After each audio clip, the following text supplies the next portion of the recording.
একে ডিমই বলুন আর পেছন ফলই বলুন, তবে পেছন থেকে পড়েছে বলে একে আবার পেছনের শাড়িতে ফেলে দিয়েন না। কেননা মাছ মাংসের গন্ধ নাকে ঢুকলেই দেখেছি এই পেছনের গন্ধ আর কেউ নিতে চায় না।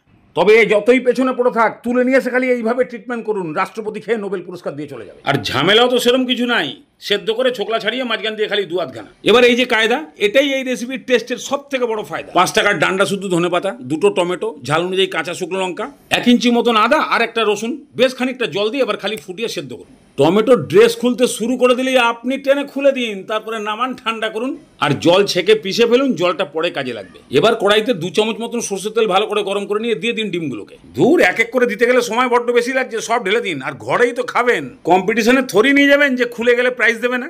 এর উপরে একদম অল্প অল্প করে নুন, হলুদ আর লঙ্কার গুঁড়ো, বাস এগুলোকে দিয়ে একদম আলতো হাতে একটু উল্টে পাল্টে ভাজুন। নৌকোর ঢেউ খেলানো দিকটা 1 মিনিট আর উল্টে দিয়ে আর 1 মিনিট। এবার দুদিকেই যখন হালকা ফোসকা টাইপের পড়ে যাবে, বাস এবারে তুলে। খুব সোজা রান্না, একদম ঝটর মটর করে হয়ে যায়। আবার কড়াইতে 2 চামচ মতন তেল দিয়ে গরম করুন। 1/2 চামচ জিরে আর 1-2 করে এলাচ, লবঙ্গ, দারচিনি, বড় এলাচ, জয়ত্রী আর তেজপাতা, এগুলোকে অল্প করে একটু ভেজে নিয়েই দিয়ে দিন 2টো মিডিয়াম সাইজের পেঁয়াজ কুচি। পেঁয়াজটাকে কিন্তু খুব ভালো মতন ভাজতে হবে। ঠিক এরকম লালচে কালচে টাইপের হয়ে গেলে এবার দিয়ে দিন সেই টমেটো ধনে পাতার পেস্ট। মিক্সিও পরিষ্কার করে দিন। এবার 1/2 চামচ হলুদ গুঁড়ো আর সব 1 চামচ করে জিরে গুঁড়ো, ধনে গুঁড়ো, কাশ্মীরি লঙ্কার গুঁড়ো আর পরিমাণ মতো নুন। বাস এবারে কষতে থাকুন। যখনই মশলার এই জলটা কষতে কষতে হাফ শুকনো হয়ে যাবে, তখন অল্প করে কসুরি মেথি আর 1/2 চামচ গরম মশলা দিয়ে এবার ফুল কষান। যখনই মশলার জল শুকিয়ে গিয়ে কড়াই ছাড়তে শুরু করে দেবে, ঠিক এই টাইপের হলে এবার সেই টমেটো সেদ্ধ করা জলটা দিয়ে দিন। খুব বেশি জল দেওয়ার দরকার নেই, রেসিপিটা একটু মাখা মাখা টাইপের হবে। এবার জলটাকে ভালো করে মশলার সঙ্গে মিশিয়ে দিয়ে নুন ঝালের পরিমাণটা টেস্ট করে নিয়ে দিয়ে দিন সেই ডিমগুলো। হালকা খালি ঝোলের সঙ্গে একটু মিশিয়ে দিন, পাক্কা একদম 1 ফুট ফোটান, সামান্য ধনেপাতা কুচি ছড়ান, ঢাকনা দিন, নামিয়ে। বাস ট্রিটমেন্ট কমপ্লিট। এরা যে ময়লা ফয়লা মেখে ঘাপটি মেরে পেছনে কাত হয়ে পড়ে থাকে, এখন ভাতের থালায় দাঁড় করে দিলে কেউ বুঝতে পারবে? মারাত্মক লেভেলের একদম মার হাওয়া খতরনাক টেস্ট।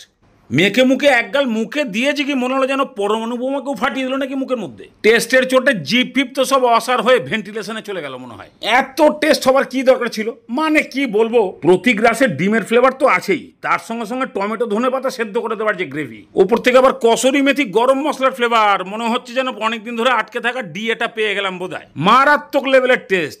এত টেস্ট আমি যে ভুলভাল বকছি বুঝতে পারছেন না। তবে এটাই বলবো, যে একবার এই প্রসেসে বানিয়ে খাবে, মাছ মাংস লাগবে না, ডিম দিয়েই ডাইনিং টেবিলে স্বর্গসুখ হয়ে যাবে।